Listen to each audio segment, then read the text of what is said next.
So good day and welcome to another episode of Cuppa with the Jesuit. I'm Father Robin Koning, the Provincial Assistant for Vocations for the Australian Jesuit Province. And I'm Julian Butler, a Jesuit student here with Father Robin. And Father Robin and I are joined today by Father Steve Curtin, who's in Amman, Jordan. Welcome, Father Steve. Thanks very much, Julian, and thanks to you and Robin for inviting me for a cuppa. I've got a very big cuppa here just to fortify myself for this being put under the spotlight here. Steve, in the midst of a global pandemic, you flew out of the relative safety of Australia, headed for Amman. Can you tell us why you did that? What are you up to there? Yeah, well, it's been really interesting here and very moving in many ways. I'm on a sabbatical. I have a full-time job in Australia, but I've got a 12-month break from my usual work, and I volunteered to spend some time with the Jesuit Refugee Service, and they asked me to come here to Jordan, and it's been really good. It's been the ideal place for me to have a sabbatical. There's so many. I'm in the middle of a region that is had so much suffering in recent years with war, and but I've come to a bit of an oasis of peace in Jordan. It's one of the most stable countries in the region, and there's a lot of refugees here from all over the region. Thousands, and well, there are actually more than 1 million displaced people living in Jordan at the moment, and Jesuit Refugee Service does wonderful work with many of them. What sort of work is Jesuit Refugee Service doing there, and what elements of that are you able to tap in while you're there? Well, interestingly, most of the refugees in Jordan don't live in refugee camps. They live in cities and towns of Jordan, including the capital of Amman, which is where JRS is. So JRS is working with these urban refugees, and they're all living in small rooming houses and small apartments. They get support from the United Nations High Commissioner for Refugees, but not all of them get supported by UNHCR. So Jesuit Refugee Service also supports some people even financially. There are psychologists who offer psychosocial support, counselling, therapy. A lot of the refugees have been traumatized, obviously, by their experiences of war and violence. There's a lot of children. We help children get to school. In fact, we have education programs providing education for school children. But we also have some higher education here, offering refugees pathways into tertiary education, online education, and also some face-to-face classes. So, yeah, JRS has there's a lot going on here, and because I don't speak Arabic, I can work with English-speaking refugees, and I actually have an English language conversation class with a small group.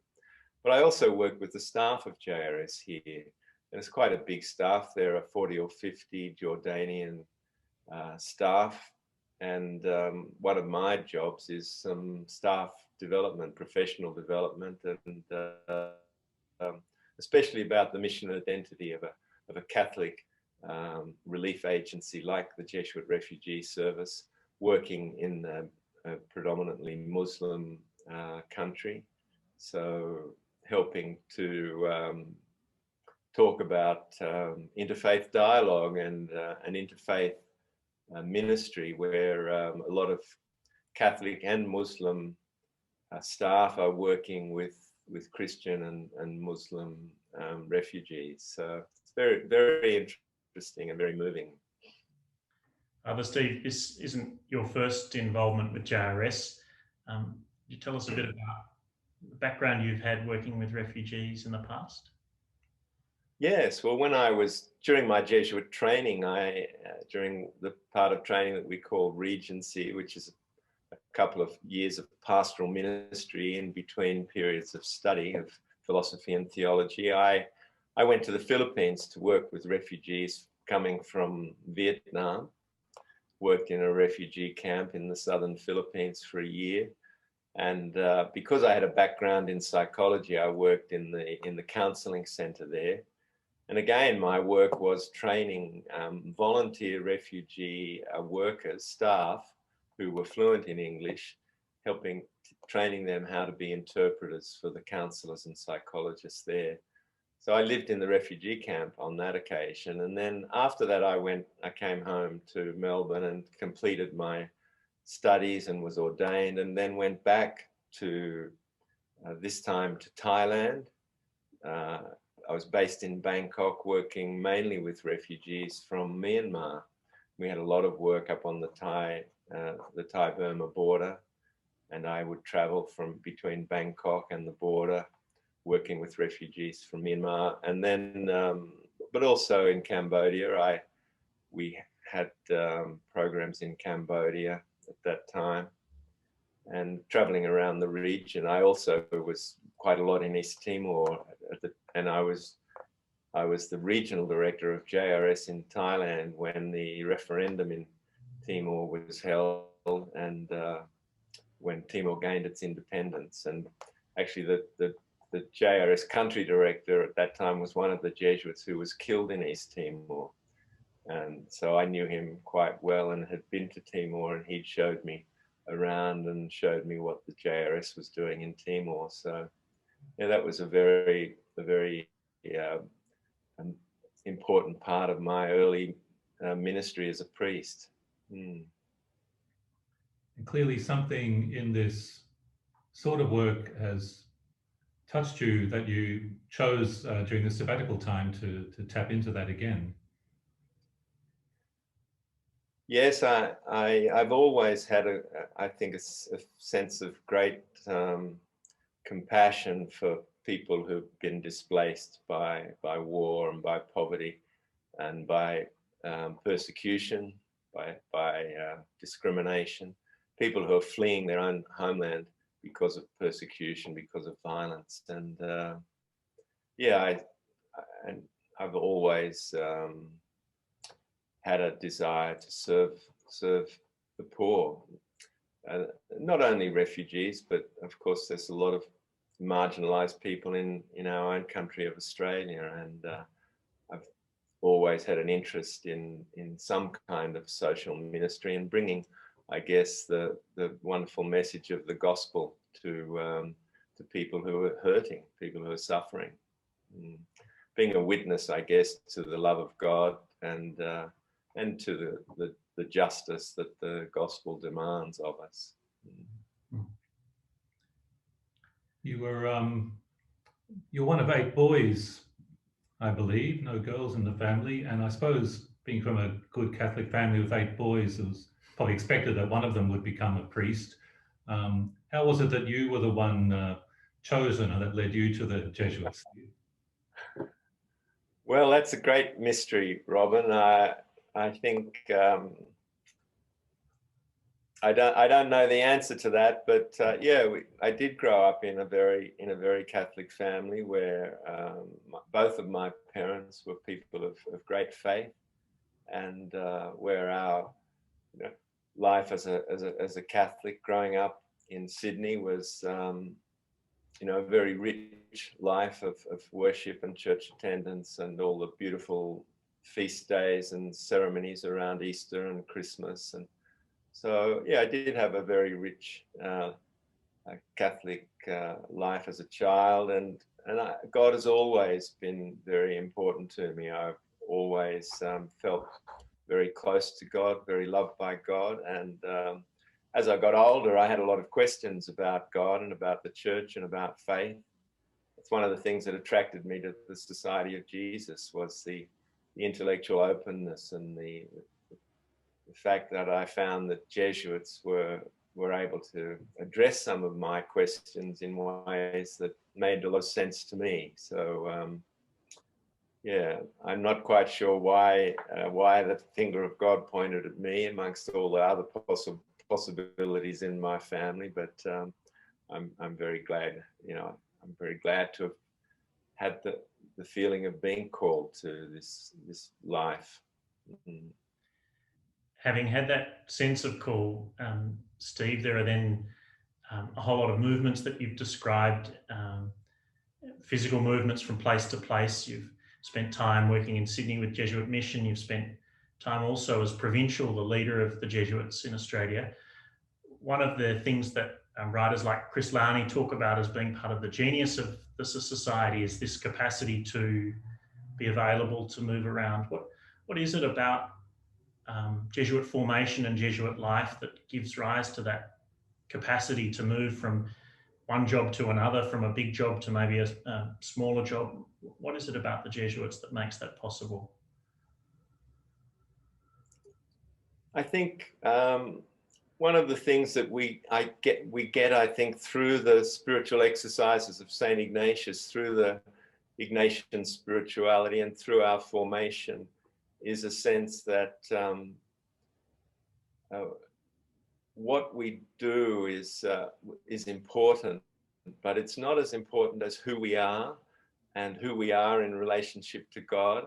And we take that with us everywhere we go. We take ourselves and our relationship with God with us wherever we go, so that we can go anywhere and do anything, because we are, people who are live very close to God in prayer and have a sense of God's presence, of friendship with Jesus, of Jesus' love and support for us wherever we go, whatever we do. So I've always found that I could go anywhere and do anything, as long as I had the support of, as long as I was sent by my superiors, had a feeling of their friendship and support of brother Jesuits, and of course my relationship with God and the support and love of God. So if a man was talking to you with some interest in Jesuit life, how might you encourage him or speak to him about Jesuit life in our time? Oh, well, I think I'd tell him that I've had a very happy and rich and rewarding life as a Jesuit and as a priest. Talk about the great need that there is, the great hunger that there is in our world for the meaning, a deeper meaning, and a sense of purpose and of God's love for the world. And I might talk a bit about my recent experience here in Jordan, where I just see so many people who are victims of violence and who suffer because of poverty and because of lack of opportunity, and tell him about the other wonderful religious I've met here, the wonderful women religious too, and the men, the brothers, these incredible missionaries who come from all around the world to serve people in need. So I think I might talk about that, about the great need that there is. The harvest is rich. There's so much to do, so many people. And a lot of our work, of course, is pastoral ministry. It's bringing the healing and love of God to people. And, it's not only this region where I am in the Middle East, but of course, every part of the world. There's a great need to hear this message of forgiveness, of reconciliation, of the possibility of peace, and of genuine, altruistic love. And so I really would encourage any young person in their idealism and altruism of thinking of, making the sacrifice, which has turned out not to be such a great sacrifice of a vocation to the priesthood or religious life. Yeah. It's not without its challenges and difficulties. And of course, being part of the Catholic Church today, I think that our church is going through enormous changes at the moment. And we can see the struggles and the difficulties of that. And reform is always painful, but there's a great need for reform in the church at the moment. And Pope Francis is inspiring, really, in his dedication and commitment to helping the church to grow and to change and to respond to the modern world. So Yeah, there's lots of challenges, and but a very rewarding and fulfilling life. Thank you for giving us this time at 6 a.m. for you over there that we started, for spending and sharing your story with us, Steve. Thank you very much. Good on you. Thanks, Thanks, Steve. Cheers.